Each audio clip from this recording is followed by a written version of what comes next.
दोस्तों, जय हिंद जय भारत। पहले तो 15 अगस्त है। भारत माता की जय। और बहुत बहुत बधाई आप लोगों को। आज़ादी के 75 साल हो गए, देश अमृत उत्सव मना रहा है। और अभी जैसे 3-4 बातें मैंने माननीय मोदी जी की, प्रधानमंत्री जी की लाल किले की प्राचीर से सुनी, वो मैं आपको बता देता हूँ। बहुत इम्पोर्टेंट है कि कल यानी 14 अगस्त जब देश जो है पाकिस्तान अलग हुआ था और बंटवारा हुआ था, तो उसके दर्द के उपलक्ष्य में विभाजन विभीजिका स्मृति दिवस 14 अगस्त को मनाया जाएगा। और अमृत उत्सव 75 साल के अब से हर 75 हफ्ते में हर हफ्ते एक वंदे मातरम ट्रेन लॉन्च की जाएगी। तीसरा बहुत अहम निर्णय लिया गया है कि जितने भी स्कूल हैं देश में, सैनिक स्कूल, सब में भारत की बेटियां एडमिशन ले सकेंगी और पढ़ाई कर सकेंगी। ठीक है, तो आज तो 15 अगस्त है। तो मेरा रंग दे बसंती चोला, माए रंग दे, मेरा रंग दे बसंती चोला, माए रंग दे, मेरा रंग दे बसंती चोला, रंग दे, हाँ रंग दे बसंती चोला, माए रंग दे। तो भगत सिंह, चंद्रशेखर आज़ाद, राजगुरु, अहिंसावादी, क्रांतिकारी जितने भी हैं सबको नमन। और याद करते हुए मैंने जो वादा किया था कि अनुच्छेद की सीरीज आएगी, तो एग्ज़ाम फतेह की दूसरी सीरीज आ चुकी है। पूरा वीडियो देखिएगा। पिछले पार्ट 1 में 19 अनुच्छेद तक हुआ था। अब उसके आगे कुछ महत्वपूर्ण अनुच्छेद और हैं। कुछ सीरीज में ये अनुच्छेद खत्म हो जाएंगे जो आपके एग्ज़ाम में हमेशा आए हैं। ठीक है, तो एक बार फिर से भारत माता की जय। और अपने आज़ादी पे गर्व करते हुए इस सीरीज़ को आगे बढ़ाते हैं। अंत तक देखिएगा, सब्सक्राइब कर लीजिए, इसको शेयर कर दीजिएगा, और अच्छा लगे तो लाइक शेयर कमेंट भी करिएगा।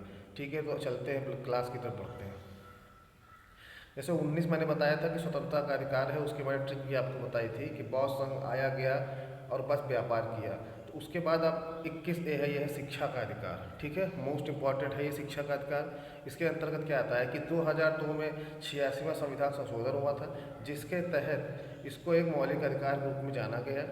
और इसमें यह कहा गया कि जो राज्य है वो अपने राज्य के बच्चों को मुफ्त शिक्षा और अनिवार्य शिक्षा प्रदान करेंगे 6 से 14 वर्ष के बच्चों को। इसके लिए चाहे उन्हें मिड डे मील देना पड़े, इसके लिए चाहे उन्हें फ्री में बैग देना पड़े, इसके लिए चाहे उन्हें फ्री में खाना देना पड़े, इसके लिए उन्हें कुछ भी करना पड़े, लेकिन उनको पढ़ाई की तरफ उनको लालायित करना है, पढ़ाई के लिए उनको मोटिवेट करना है। और 6 से 14 वर्ष के बच्चों को मुफ्त में शिक्षा देनी ही देनी है, अनिवार्य से। और शिक्षा देनी है, ये नहीं कि खाली घूमें, शिक्षा देनी है, ये राज्य का कर्तव्य है। तो शिक्षा का अधिकार हो गया है। ठीक है, 21A मोस्ट इम्पॉर्टेंट है। बात करते हैं उसके बाद 23-24 की बात अगर हो तो जैसे शिक्षा का अधिकार है, 21 से आपको ये दिमाग में बैठाइए कि 6 से 14 वर्ष के बच्चे यानी नाबालिग बच्चे। तो जब 21 से 6 से 14 वर्ष के बच्चे नाबालिग बच्चों की बात हो रही है, तो 23-24 भी नाबालिग बच्चों की ही बात हो रही है। यानी कि वो पढ़ाई के लिए था, और ये 23-24 इसलिए था कि बच्चों की ह्यूमन ट्रैफिकिंग, चाइल्ड ट्रैफिकिंग, बच्चों को यहाँ से वहाँ बेचा ना जा सके, उनसे कोई गलत कार्य ना कराया सके, ज़बरदस्ती उनको नौकर बना के ना रखा जाए। ठीक है, तो 23 यही है, मानव तस्करी ना हो बच्चों की, लोगों की। और 24 क्या है, बाल श्रम पे रोक, कि बच्चे किसी भी ऐसे फैक्ट्री में काम ना करें जो उनके लिए बहुत हानिकारक है, खासकर छोटे बच्चे। तो इस पर रोक 23-24 में आ गया। तो 21A छोटे बच्चों की शिक्षा का अधिकार है, 23-24 ह्यूमन ट्रैफिकिंग और बाल श्रम को रोकने के लिए है। 25 स्वतंत्रता और धर्म का प्रचार करने के लिए। जैसे पहले भी बनी थी, हिंदू नागरिक प्रचारणी सभा बनी थी, मुस्लिम धर्म के लोग अपने हिसाब से प्रचार करते हैं, ईसाई धर्म के लोग अपने हिसाब से प्रचार करते हैं। तो सभी लोग अपना अपना प्रचार करते हैं, किसी को कोई रोक टोक नहीं है। किसी को कोई धर्म मानना हो या ना मानना, वो अपने ऊपर स्वतंत्र है, अपने बुद्धि विवेक पे। लेकिन कोई भी अपने धर्म का प्रचार कर सकता है। ठीक है, ये है 25 में। 25 में स्वतंत्रता और धर्म करने का प्रचार है। ठीक है, उसके बाद 29 में अल्पसंख्यकों के हितों की सुरक्षा है। अब अल्पसंख्यकों के हितों की सुरक्षा का मतलब क्या है? 29 का 30 भी है। इसमें यह है कि जो अल्पसंख्यक है देश में आबादी के हिसाब से, जो कम है, उनको अपनी जो भाषा है विशेष वो बोलने का अधिकार है, अपनी संस्कृति के हिसाब से काम करने का अधिकार है, ठीक है, अपने सब जो कर सकते हैं अपने हिसाब से वो करेंगे, उनको उसमें बहुसंख्यक धर्म के लोगों का कोई हस्तक्षेप नहीं होगा, ठीक है। वो जो उनकी मूल भाषा है वो बोल सकते हैं, उनको किसी प्रकार के अधिकार से वंचित नहीं किया जाएगा अल्पसंख्यकों को, ठीक है। उनको नागरिकता दी जाएगी, अगर हो सके अगर उस लायक हैं, पात्र हैं, तो उनको खाने के लिए जो आधार राशन कार्ड बन रहा है वो भी दिया जाएगा, उनको बिजली दी जाएगी, उनको सारे वो अधिकार दिए जाएंगे जो बहुसंख्यक को दिए जाते हैं, ठीक है। इसके बाद 29 के बाद एक 30 है, उसी में शिक्षा का है। जैसे कि कोई भी अल्पसंख्यक है वो अपने भाषा में अपने संस्कृति के हिसाब से अपने बच्चों को पढ़ाना चाहता है, अब आगे बढ़ाना चाहता है, तो उसी हिसाब से वो विद्यालय भी खोल सकता है। जैसे मदरसा जो है अनुच्छेद 30 के अनुसार ही खुला, ठीक है। जो क्रिश्चियन कम्युनिटी के कॉलेज खुलते हैं, ठीक है, सेंट पीटर्स, सेंट रॉबर्ट्स, ये सब भी उसी हैं कि वो अपने हिसाब से शिक्षा दे सकते हैं। वो इंग्लिश की शिक्षा दे सकते हैं, अपने धर्म की शिक्षा दे सकते हैं, मदरसा में अपने धर्म की शिक्षा दे सकते हैं, ठीक है। जैसे हमारे यहाँ संस्कृत विश्वविद्यालय खुला है, तो वो सारी चीज़ें इसमें आती हैं। अनुच्छेद 29 में अल्पसंख्यक का कल्याण, सीधा से इतना जानिए, 29 में अल्पसंख्यक का कल्याण, 30 में अल्पसंख्यक अपनी भाषा में अपने शिक्षा ले सकता है, ठीक है। मोस्ट इम्पॉर्टेंट आ गया है, मोस्ट इम्पॉर्टेंट हर बार पूछा गया है, 32 अनुच्छेद 32। इसके बारे में एक छोटी सी भूमिका बता दूं मैं आपको कि अगर आप रास्ते में जा रहे हैं और आप किसी से लड़ाई होगी, उसने आपका गिरहमान पकड़ लिया, ठीक है, और सुताई कर दी, तो आप क्या करेंगे? थाने में जाएंगे, अगले खिलाफ FIR लिखाएंगे, फिर उसके बाद कोर्ट जाएंगे, यही करेंगे। दूसरा, किसी ने आपकी ज़मीन पर कब्जा कर लिया है अवैध, क्या करेंगे? थाने जाएंगे, वहाँ कोई सुनवाई नहीं हुई तो कोर्ट जाएंगे। तीसरा, किसी ने आपकी प्रॉपर्टी पर ज़बरदस्ती कब्जा किया है, ठीक, आपके मकान में घुस गया है कोई किराएदार, वो निकलने का नाम नहीं ले रहा, क्या करेंगे? थाने जाएंगे, कोर्ट जाएंगे। यानी कुल मिला के आप चौथा एक और जान लिया, किसी अधिकारी के पास आप गए, अब वो आपका काम नहीं कर रहा है, जबकि वो उस पद पे है, वो आपका काम कर सकता है, लेकिन वो नहीं कर रहा, आनाकानी कर रहा, आप क्या करेंगे? कोर्ट जाएंगे, ठीक। तो ये वही है रिट, ये वो आपके मौलिक अधिकारों का अगर हनन हो रहा है तो सुप्रीम कोर्ट आपको 5 तरह की रिट जारी करने के लिए वो देता है, और सुप्रीम कोर्ट भी जारी कर सकता है वो रिट, ठीक है। आप देखे होंगे वाद बोलते हैं इसको, वाद, सुप्रीम कोर्ट में केस दायर करना, तो आप लगभग 5 तरह के वाद दायर कर सकते हैं अनुच्छेद 32 में। इसमें यह है कि हाई कोर्ट भी जारी कर सकता है 5 तरह की रिट, लेकिन सुप्रीम कोर्ट उनको माने या ना माने सुप्रीम कोर्ट के ऊपर है, सुप्रीम कोर्ट उसको मानने के लिए बाउंडेड नहीं है, बाध्यकारी नहीं है, ठीक है। लेकिन सुप्रीम कोर्ट अगर 5 तरह की कोई एक जारी करता है तो उसको हाई कोर्ट को मानना ही होगा। तो इसके बारे में आइए डिटेल में चर्चा करते हैं। अनुच्छेद 32 को संवैधानिक उपचार कहा गया, ठीक है। इसमें यह है कि ये वो मौलिक अधिकार है कि जो अन्य मौलिक अधिकारों के हनन के समय नागरिकों को उनके हनन हो रहे मूल अधिकारों की रक्षा करने का उपचार प्रदान करता है, ठीक है। जैसे अगर सिस्टम सड़ चुका है, सिस्टम आपका काम नहीं कर रहा है, तो आप सीधे उसकी डॉक्टरी करिए। कैसे करेंगे डॉक्टरी? 32 नंबर का इंजेक्शन लगवा के, इसको याद करिए, 32 नंबर का इंजेक्शन सिस्टम में लगाइए, कोर्ट की शरण में जाइए और न्याय पाइए। ये है अनुच्छेद 32। मतलब जब आपका काम ना हो रहा हो, कोई आपको परेशान कर रहा हो, तो आप उसको 32 नंबर का इंजेक्शन लगाइए, जब आपके मौलिक अधिकारों को हनन हो रहा हो। तो संविधान में अनुच्छेद 32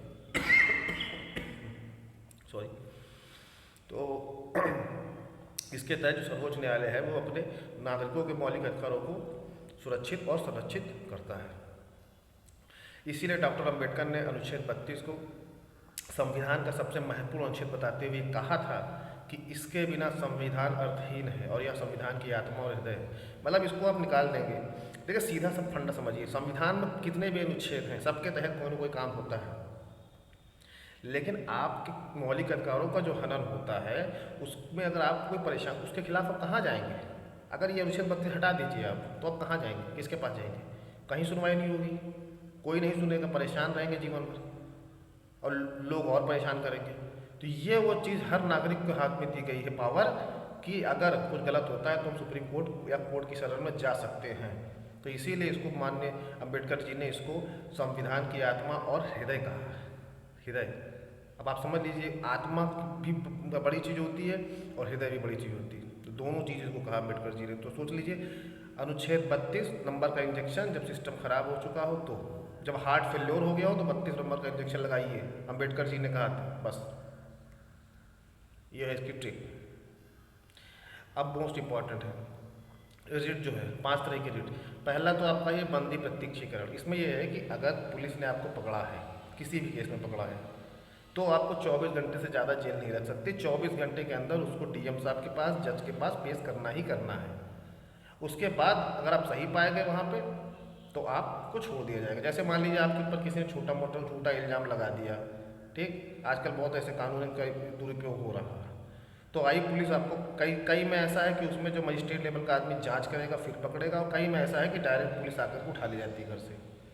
तो उसमें यह है कि वो अब ले तो जाएगी, लेकिन 24 घंटे के अंदर उसको प्रूव करना होगा कि आप गिल्टी हैं, गलत हैं, जज के सामने, डीएम साहब के सामने, तभी वो जेल में रख सकता है। उससे ज़्यादा जेल में नहीं रख सकता है। अगर आप उससे गलती पाई गई तब आपको जेल में रहना होगा और आपके खिलाफ आगे कानूनी कार्रवाई होगी, लेकिन अगर आप सही पाएंगे तो आपको छोड़ दिया जाएगा। ये है बंदी प्रत्यक्षीकरण। इसमें 24, ठीक, 24 घंटे की से ज़्यादा आपको जेल में नहीं रखा जा सकता। ये है आपका बंदी प्रत्यक्षीकरण, ठीक। अब दूसरा है आपका परम आदेश। जैसे कि इसमें यह कि जैसे कोई सरकारी कर्मचारी है, वो अपने पद का पालन नहीं करता या किसी आदेश का पालन नहीं करता है, अपने कर्तव्य का पालन नहीं करता, तो उसके खिलाफ रिट दायर हो सकती है, ठीक है, उसके खिलाफ रिट दायर हो सकती है। परम आदेश, सुप्रीम कोर्ट उसके खिलाफ रिट दायर कर सकता, आदेश दे सकता है कि भैया आप काम क्यों नहीं कर रहे हैं, ठीक। तीसरा है आपका, एक मिनट, तीसरा है आपका उत्प्रेषण। उत्प्रेषण ये है कि जैसे कि सपोज करिए कोई केस चल रहा है हाई कोर्ट में, ठीक, मान लीजिए राम मंदिर केस चल रहा था, हाई कोर्ट में चल रहा था, ठीक। अब हाई कोर्ट में राम मंदिर की सुनवाई हुई, दोनों पक्ष अपना पैरवी कर रहे हैं, ठीक है, तो उसके बाद जो है हाई कोर्ट से कोई फैसला आ गया, किसी के पक्ष में आ गया, तो सुप्रीम कोर्ट क्या करेगा? फैसला आने के बाद भी उस केस को अपने पास मंगा लेगा, ठीक है, और फिर वहाँ से उसकी कार्रवाई फिर से शुरू करा देगा। ये होता है उत्प्रेषण। निषेधाज्ञा में यही इसका उल्टा है। निषेधाज्ञा में क्या है कि आप फैसला नहीं आया है उसके पहले ही सुप्रीम कोर्ट सारा केस, सारी डिटेल अपने यहाँ ट्रांसफ़र करा सकता है। भैया अब सुनवाई हमारे यहाँ होगी, आप रहने दो, ठीक है। दोनों में यही अंतर है। उत्प्रेषण में क्या है, फैसला आने के, हाई कोर्ट से फैसला आने के बाद सुप्रीम कोर्ट अपने पास लेगा, और निषेधाज्ञा में क्या है, फैसला नहीं आया है उससे पहले भी हाई कोर्ट से सुप्रीम कोर्ट उस केस को अपने पास ले सकता है, ठीक। अब बात करते हैं अधिकार परीक्षा की। अधिकार परीक्षा मतलब एक तरह का क्यू वारंट है। इसमें यह कि अगर कोई अधिकारी अपने पद पर है और काम नहीं कर रहा है, ठीक है, तो उससे ये पूछा जा सकता है कोर्ट के द्वारा कि आप किस हैसियत से इस पद पर बैठे हैं।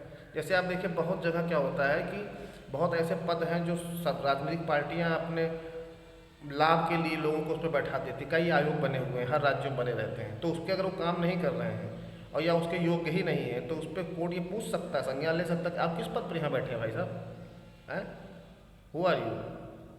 तो उनको उसको जवाब देना पड़ेगा, नहीं देंगे तो हटा दिए जाएंगे, उन पर कानूनी कार्रवाई होगी। तो ये है आपका अधिकार परीक्षा, ठीक है। अब आ गया आर्टिकल 44, मोस्ट इंपॉर्टेंट ये भी है, समान नागरिक संहिता, ठीक है। इसके लिए थोड़ी सी भूमिका मैं मानता हूँ। अफगानिस्तान या बगदाद, सऊदी अरेबिया, ये सब क्या कंट्री, यहाँ पे कुछ चोरी करिए तो आप हाथ काट देते हैं, ठीक है। किसी के साथ कोई बुरा बर्ताव करिए तो सेम उससे बुरा बर्ताव आपके साथ होगा। यहाँ पे कोई कानून नहीं है, तालिबानी सज़ा दी जाती है, 100 कोड़े मारे जाएंगे, तब तक कोड़े मारे जाएंगे जब तक आदमी मर ना जाए, ठीक है। तो ये जालिमों वाली सज़ा है, ठीक है, एक समझिए जीता जागता नर्क है। तो अपने देश में ऐसा नहीं है, अपने देश में कानून संविधान से चलता है। अगर आपने 10 रुपये की चोरी की तो उसकी सज़ा मिलेगी, 10 लाख की चोरी की तो उसके हिसाब से सज़ा मिलेगी, आपने मर्डर किया तो 302 चलेगा, आपने फ्रॉजरी की है तो 420 ही चलेगी। तो सारी चीज़ें कानून से चलता है।